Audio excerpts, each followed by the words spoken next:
नमस्कार, मी मधुरा हितगुज. आमच्या खास कार्यक्रमात आपलं स्वागत. या कार्यक्रमात आपण विविध विकारांवर चर्चा करून उपचार पद्धतींविषयी अधिक माहिती जाणून घेत असतो आणि आज आपण प्रोस्टेट कर्करोगाचं व्यवस्थापन या विषयावर चर्चा करणार आहोत आणि याविषयी आपल्याला मार्गदर्शन करण्यासाठी आमच्या स्टुडिओमध्ये आलेले आहेत या विषयातील तज्ञ डॉक्टर अश्विन ताम्हणकर. विषयाला सुरुवात करण्यापूर्वी मी डॉक्टर अश्विन ताम्हणकर यांचं आमच्या स्टुडिओमध्ये स्वागत करते.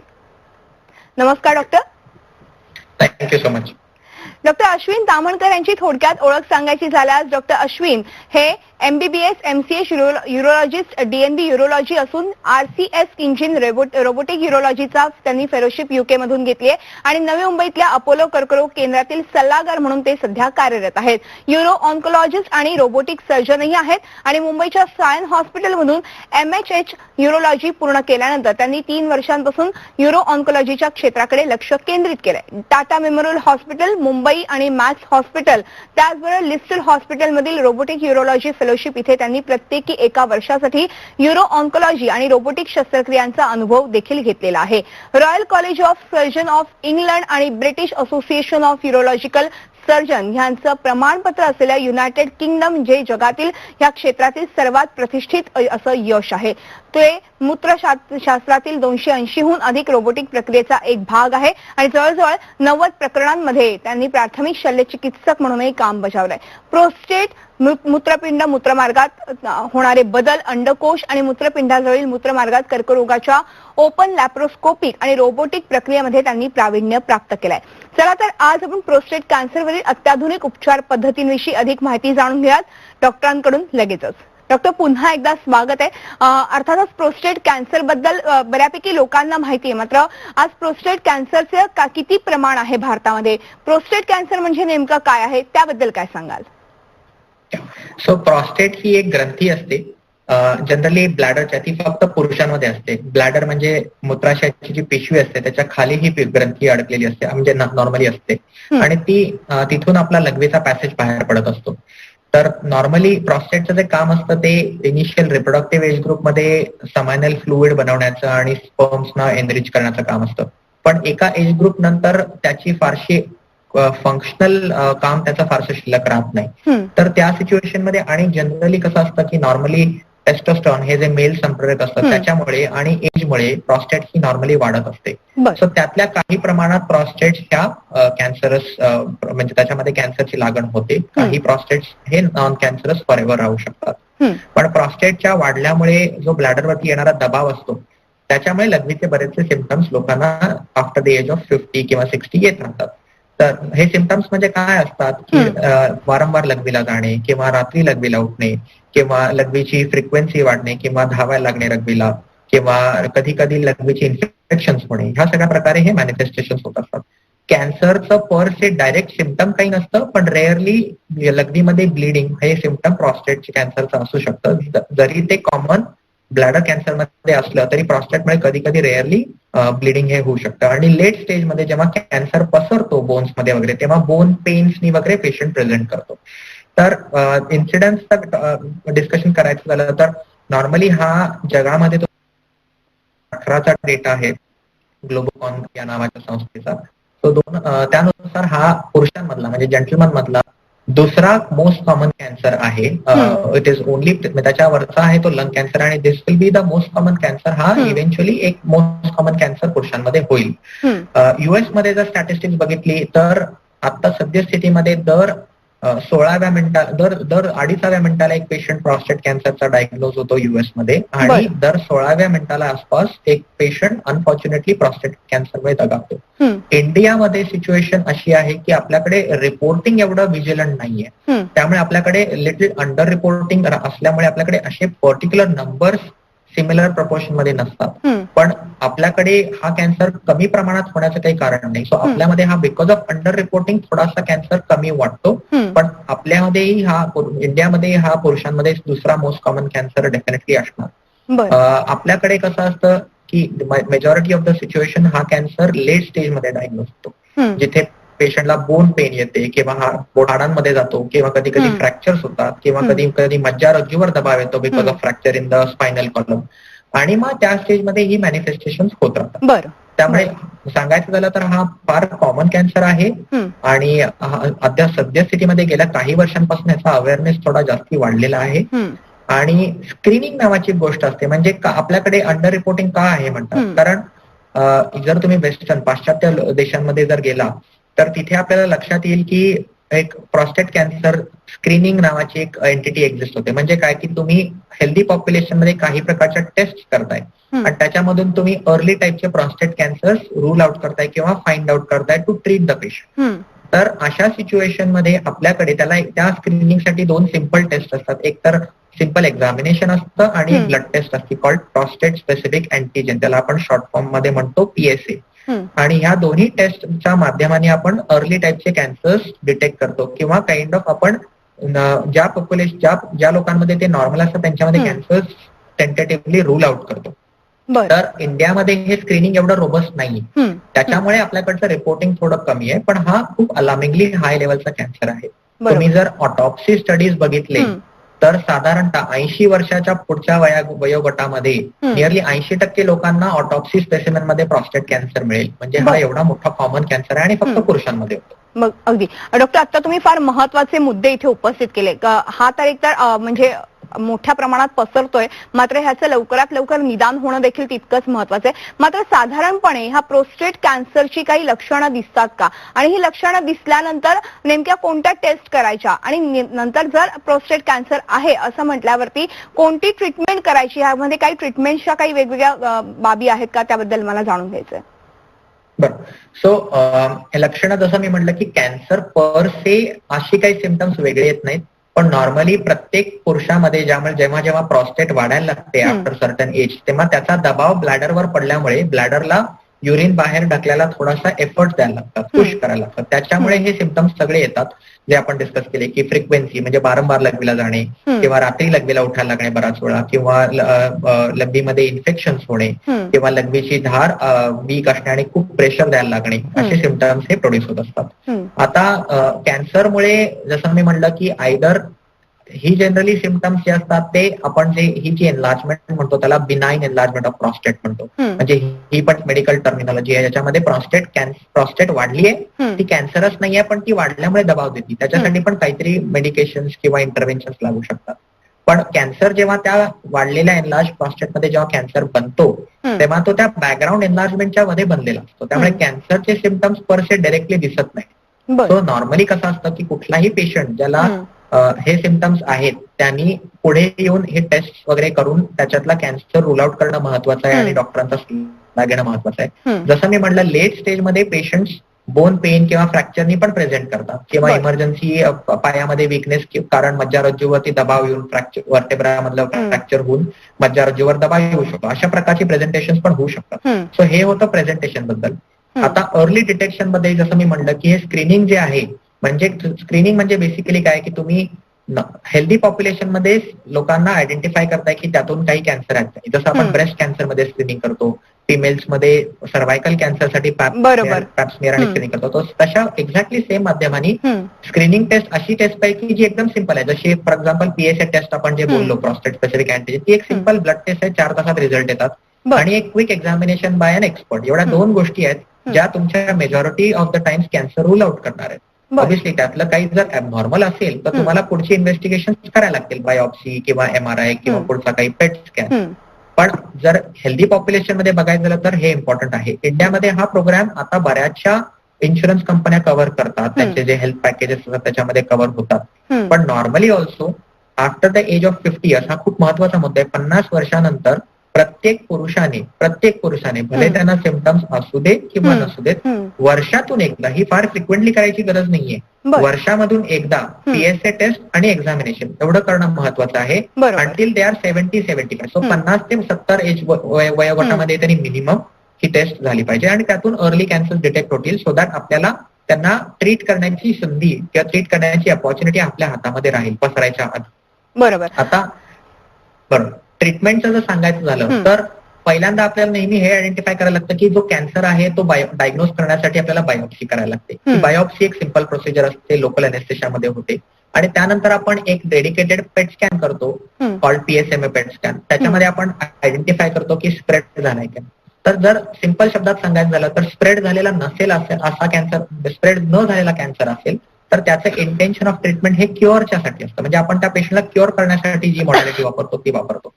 आणि समजा तो कॅन्सर पसरला असेल पेट स्कॅन मध्ये तर आपण ते ट्रीटमेंट इंटेन्शन कंट्रोलचं असतं. म्हणजे तुम्ही क्युअर नाही करू शकत, पण आपल्याला लॉंग टर्म त्यांचा कॅन्सर कंट्रोल कसा ठेवता येईल आणि त्यांची क्वालिटी ऑफ लाईफ कशी चांगली मेंटेन करता येईल हे बघणं आवश्यक असतं. बरोबर आहे. तर आता जर कॅन्सर अर्ली स्टेजमध्ये डिटेक्ट झाला, ज्याच्यामध्ये आपल्याला क्युअर पॉसिबल आहे, त्याच्यामध्ये आपल्याला ट्रीटमेंटसाठी मेन 2 ऑप्शन्स असतात. पहिला तर कम्प्लीट सर्जरी करून प्रॉस्टेट पूर्णच्या पूर्ण बाहेरून काढणे आणि दुसरा option combination of radiation therapy आणि त्याच्याबरोबर टेस्टोस्टेरॉन सप्रेस करण्याची हॉर्मोन थेरपी, अशी 2 कॉम्बिनेशन असतात. तर हे दोन्ही ट्रीटमेंट मॉडॅलिटीज एकमेकांना पॅरलल असतात. सर्जरी जनरली जी असते ती मेजर सर्जरी असते, कारण तुम्ही पूर्ण प्रॉस्टेट बाहेर काढताय आणि त्यावेळेला आपल्याला काय करायला लागतं, जेव्हा प्रॉस्टेट बाहेर येते तेव्हा ब्लॅडर आणि वॉटर पाईप म्हणजे युरेथ्रा हे एकमेकांना जोडायला लागतं जॉईंट, नवीन जॉईंट बनवून. त्यामुळे ही सर्जरी मेजर असते. पण आता आधुनिक अजून नवीन ऍडव्हान्सेसमुळे, जसं रोबोटिक सर्जरी म्हणतात, रोबोटिक सर्जरीमुळे ही सर्जरी आता बरीच स्ट्रेट फॉरवर्ड झालेली आहे. जेव्हा रोबोट सन 2000 मध्ये आला ते आता नियरली 2 डेकेड झाले, म्हणजे 20 वर्ष झाली. त्यामुळे त्याच्यामध्ये खूप डेव्हलपमेंट झाल्या आणि आता ही सर्जरी ही फार स्ट्रेट फॉरवर्ड झाली आहे with the robot. Generally painless recovery असते, छोट्या छोट्या पोर्ट्सनी, म्हणजे मोठा चिरा मारायला लागत नाही, ब्लड लॉस हार्डली काही असतो, पेशंटला ब्लड ट्रान्सफ्युजनची गरज लागत नाही, पेशंट लिटरली 3 दिवसाच्या आतमध्ये घरी जातो. आणि त्यामुळे ह्या सगळ्या आस्पेक्ट्सनी सर्जरी खूप चांगली आणि विदाउट कॉम्प्लिकेशन्स आणि पेनलेस रॅपिड रिकव्हरी अशा टाईपची झालेली आहे. बरोबर. डॉक्टर, आता तुम्ही ट्रीटमेंट बद्दल सांगितलं, ह्यामध्ये रोबोटिक सर्जरीचा तुम्ही उल्लेख केला. मात्र आता भारतामध्ये प्रोस्टेट कॅन्सर हा दुसऱ्या नंबरचा कॅन्सर म्हणून ओळखला जातो. आज एवढ्या मोठ्या प्रमाणात का हे प्रोस्टेट कॅन्सर वाढलेलं आहे? त्याचबरोबर आपण पाहिलं तर ह्याची नेमकी काय कारण प्रामुख्याने तुम्हाला दिसतात, त्याबद्दल काय सांगाल? सर, तर जसं मी म्हटलं की आपल्याकडे अंडर रिपोर्टिंग आहे, पण हा ऑलमोस्ट दुसरा कॉमन कॅन्सर असणार इंडियामध्ये, ही पुरुषांमध्ये डेफिनेटली. तर रोबोटिक सर्जरी जी आहे ती बेसिकली काय असतं की तुम्ही जो सर्जन असतो तो रोबोटमध्ये ऑपरेट करतो आणि ती एक्झॅक्टली सेम मुवमेंट पेशंटच्या बॉडीमध्ये ट्रान्समिट होते आणि पूर्ण सर्जरी केली जाते. सो ही आधुनिक प्रकारची एक लॅप्रोस्कोपिक सर्जरी असं आपल्याला म्हणता येऊ शकेल, और आधुनिक प्रकारची मिनिमल इन्व्हेसिव्ह सर्जरी असं आपल्याला म्हणता येईल. अगदी. डॉक्टर, मात्र हे कारण काय आहेत मग प्रोस्टेट कॅन्सर होण्याची एवढं? येस. सो प्रोस्टेट कॅन्सर हा बऱ्यापैकी जेनेटिक असोसिएशन्स आहेत, त्याच्यामध्ये मल्टिपल जीन्स इन्व्हॉल्ड आहेत. बॉडी डायटरी रिस्क फॅक्टर्स किंवा काही ऍडिक्शनचे रिस्क फॅक्टर्स असे डायरेक्टली इम्प्लिकेटेड नाही आहेत. म्हणजे स्मोकिंग किंवा अल्कोहोलचं डायरेक्ट रिलेशन नाही आहे प्रॉस्टेटसाठी. ऑब्व्हियसली आपण आज फक्त प्रॉस्टेटमध्ये बोलतोय म्हणून मी तेवढा पुरतं लिमिट करतो. पण डायटरी फॅक्टर्स पण, रेड मीट वगैरे अशा काही गोष्टी बघितल्या गेलेल्या आहेत की ह्या डायरेक्टली प्रॉस्टेट कॅन्सरशी इम्प्लिकेटेड आहेत की नाही, तर असं रोबस्ट असोसिएशन नाहीये. पण because of prostate he in general enlarge होते आणि जेनेटिक इम्प्लिकेशन्स त्यात ऍड ऑन होतात. जेनेटिक इम्प्लिकेशन्स असतात ती आयदर बाय बर्थ कॅरी केली जातात किंवा कधी कधी एन्व्हायरमेंटल स्टिम्युलाय म्हणजे स्ट्रेस किंवा एन्व्हायरमेंटल गोष्टींमुळे आपल्या जेनेटिक इम्प्लिकेशन्स होतात आणि ह्या सगळ्याचा प्रॉडक्ट म्हणून प्रॉस्टेट कॅन्सर बनतो. सो प्रॉस्टेट कॅन्सर प्रिव्हेंट करण्यासाठी जर तुम्ही ह्यातून जर पुढचा एक टप्पा जर आपल्याला बघायचा झाला की प्रिव्हेन्शनसाठी काही स्कोप आहे का, तर प्रिव्हेन्शनसाठी काही मेडिकेशन ट्राय केलेली आहेत, पण प्रत्येकाचा रोल हा प्लस मायनस आहे. म्हणजे असा रोबस्ट रोल कुठल्या मेडिकेशनचा नाही की आज मी हे घेतलं आणि मला होणार कॅन्सर होणार नाही, असं नाहीये. पण म्हणून सगळ्यात महत्वाचं हे की एक तर सगळ्यात महत्वाचं फॉर्च्युनेट थिंग किंवा इम्पॉर्टंट थिंग सांगायची राहिली की प्रोस्टेट कॅन्सर हा रिलेटिव्हली स्लो ग्रोईंग कॅन्सर आहे. म्हणजे ह्याचा बाकी कॅन्सर सारखा इतका फास्ट रॅपिड रेट नसतो. त्यामुळे इव्हन पेशंट लेट स्टेज मध्ये जरी डायग्नोज झाला तरी त्याला बऱ्यापैकी वर्ष त्याच्याकडे असतात, दुसऱ्या कॅन्सर सारखं नसतं. तर म्हणून मुद्दा हा आहे की जर आपल्याकडे प्रिव्हेन्शनसाठी मेडिकेशन्स नसतील तर मोस्ट इम्पॉर्टंट काय आहे, अर्ली डिटेक्शन. म्हणजे ज्याच्यामध्ये तुम्ही अर्ली स्टेजमध्ये कॅन्सर डिटेक्ट करा आणि त्यावेळेला त्याला पेशंटला पूर्ण क्युअर साठी तुम्ही ट्रीट करा आणि then patient will be cured forever. मग तुम्हाला नंतर तो पसरण्याची शक्यता फार मिनिमल होऊन जाते किंवा परत येण्याची शक्यता फार मिनिमल होऊन जाते. बरोबर. पण पण जर सुरुवातीच्या स्टेजमध्ये म्हणजे लक्षात आल्यावरती जर पेशंट तुमच्याकडे आला तर साधारणपणे कुठल्या कुठल्या ट्रीटमेंट्स त्यांना देता येऊ शकतात की जेणेकरून पुढे जाऊन आपल्याला काही शस्त्रक्रिया करण्याची गरज नाही लागत किंवा इतरही ट्रीटमेंटची रोबोटिक सर्जरी जशी आता तुम्ही म्हणालात तशी सर्जरीची पण गरज भासणार नाही? सो कॅन्सरसाठी पर से तुम्ही जर म्हणलं जर कॅन्सर आपण डिटेक्ट केलाय तर त्या पेशंटला आपल्याला ट्रीटमेंटसाठी आयदर जसं मी म्हणलं रेडिएशन थेरपी तरी लागते किंवा सर्जरी वाटे प्रोस्टेट पूर्ण रिमूव्ह करायला लागते. असं कुठलं ट्रीटमेंट नाही की जे कॅन्सर डिटेक्ट झाल्यानंतर कुठल्याही प्रकारचे इंटरव्हेन्शन अवॉइड करेल. तशी कुठली ट्रीटमेंट मोडॅलिटी नाही. कॅन्सर डिटेक्ट झाला तर तुम्हाला त्याला ट्रीट करायला आवश्यक आहे. बरोबर आहे. आता जर ह्याच्यामध्ये एक ऍड ऑन सांगायचं झालं की जसं मी म्हटलं की जर कॅन्सर लेट स्टेजमध्ये डायग्नोज झाला म्हणजे इंडियामध्ये हा जास्ती कॉमन सिच्युएशन आहे का तर मी मगाशी सांगितलं की आपल्याकडे स्क्रीनिंग प्रोग्राम एवढा रोबस्ट नाहीये. म्हणजे आपल्याकडे ही जी PSA टेस्ट किंवा आपल्याकडे जे एक्झामिनेशन जे दर वर्षांनी केलं जातं दर वर्षांनी आयडियली व्हायला पाहिजे 50 वर्षानंतर ते आपल्याकडे खूप कॉमन लोकांमध्ये अवेअरनेस कमी असल्यामुळे होत नाही. त्यामुळे मोस्ट इम्पॉर्टंट काय तर अवेअरनेस जागरूकता निर्माण करणं हे फार महत्वाचं आहे. पण जसं मी म्हटलं की कॅन्सर जर लेट स्टेजमध्ये झाला डिटेक्ट म्हणजे जिथे बोन्स मध्ये गेलाय किंवा स्प्रेड झाला तर त्यावेळेला तुम्हाला फक्त लोकल प्रॉस्टेटला ट्रीटमेंट करून फायदा होतो. मग त्यावेळेला तुम्हाला मेजर सर्जरीची गरज नसते. पण ऑब्व्हियसली त्यावेळेला तुमची क्युअरची विंडो ऑफ अपॉर्च्युनिटी ऑलरेडी गेलेली आहे. त्यावेळेला तुम्ही एका स्टेजच्या बियॉन्ड डायग्नोज झालाय लेट स्टेजमध्ये डायग्नोज झालाय आणि त्यावेळेला मग हॉर्मोन्स देऊन कॅन्सर सप्रेस केला जातो to keep a long term control on the cancer. त्याच्यामध्ये आपल्याला काही इंजेक्शन्स असतात जे इंजेक्शन टेस्टोस्टेरॉन बॉडी मधलं कमी करतात आणि मग त्यामुळे कॅन्सर सेल सप्रेस होते. पण अर्ली स्टेजमध्ये क्युअर मोडॅलिटीसाठी आयदर सर्जरी किंवा रेडिएशन ही दोन इंटरव्हेन्शन एकमेकाला पॅरलल आहेत आणि ती लागतात आणि ती मस्ट आहेत. बरोबर. डॉक्टर आता प्रोस्टेट कॅन्सरचा उल्लेख आपण केलेला आहे मात्र इतरही कॅन्सर आज आपण पाहतोय की मोठ्या प्रमाणात बळावलेले पाहायला मिळतात. मात्र प्रोस्टेट कॅन्सर तुम्ही जसं म्हणाल की तो स्लो मुव्हिंग कॅन्सर आहे मात्र त्याची लक्षणं पटकन लक्षात येतात का आणि ही लक्षणं साधारणपणे कुठल्या प्रकारची पाहायला मिळतात आणि पुरुषांमध्ये या प्रोस्टेट ग्रंथी ज्या असतात त्या वाढतात त्याची काही कारणं असतात का? सो लक्षणे जसं मी म्हणलं की कॅन्सर पर सेमुळे सिम्पटम येत नाहीत किंवा लक्षणं येत नाहीत. मग ही लक्षणं जी असतात ती प्रॉस्टेटची ग्रंथी प्रॉस्टेटला हिंदीमध्ये गदूद म्हणतात ऍक्च्युली.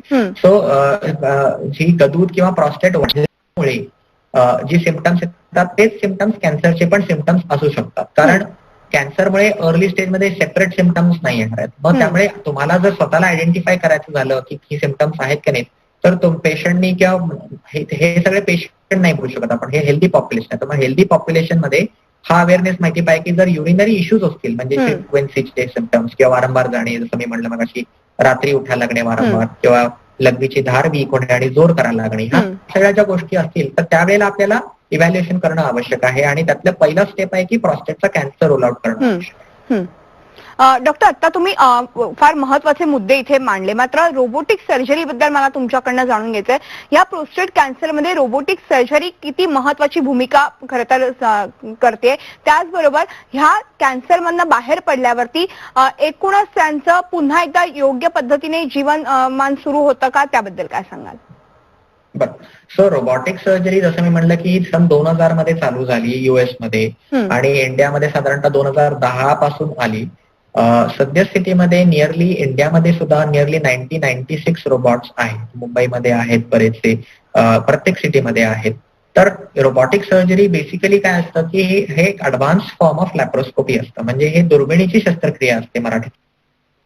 आणि त्याच्यामध्ये काय असतं की जो ऍक्च्युअल सर्जन जो सर्जरी करतो तो एका मशीनवर बसलेला असतो त्याला म्हणतात कॉन्सोल आणि त्या कॉन्सोल्स मधून केबलच्या द्वारे जो रोबोट असतो तो पेशंटच्या साईडला उभा असतो. म्हणजे सर्जन नेहमी जसा पेशंटच्या साईडला उभा असतो त्याच्याऐवजी रोबोट पेशंटच्या साईडला उभा असतो. त्याची इन्स्ट्रुमेंट्स जी असतात ती त्या केबल्सद्वारे सिंक असतात. त्यामुळे रोबोटला स्वतःला ऑटोनॉमिसिटी काही नसते म्हणजे त्याला स्वतःला विचार करण्याची क्षमता काही नसते.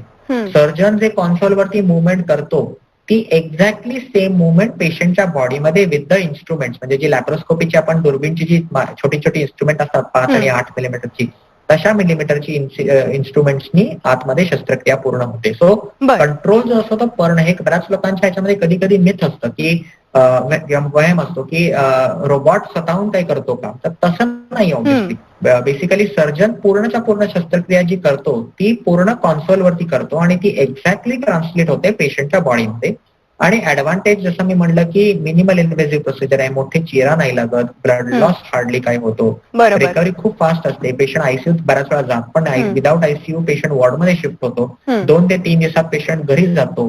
त्याच दिवशीच्या एवढी मेजर शस्त्रक्रिया असली तरी त्याच दिवशी पेशंट डाएट चालू होतं पेशंटचं, दुसऱ्या दिवशी चाला फिरायला लागतो आणि 3 दिवसामध्ये घरी जातो. So in general because of the robot जर तुम्ही हेच जर बघितलं कन्व्हेन्शनल चेहऱ्याद्वारे जी सर्जरी व्हायची त्याच्यामध्ये हेच सगळ्या गोष्टी, ब्लड ट्रान्सफ्युजन लागायचे, पेन भरपूर असायची, 6 ते 7 दिवस वॉर्डमध्ये वॉर्डचं ऍडमिशन असायचं आणि पेशंटची मुवमेंट रिस्ट्रिक्टेड असायची बिकॉज ऑफ पेन. सो त्या आस्पेक्ट्सनी बऱ्याचशा गोष्टी इम्प्रूव्ह आहेत, कॉम्प्लिकेशन्स कमी आहेत.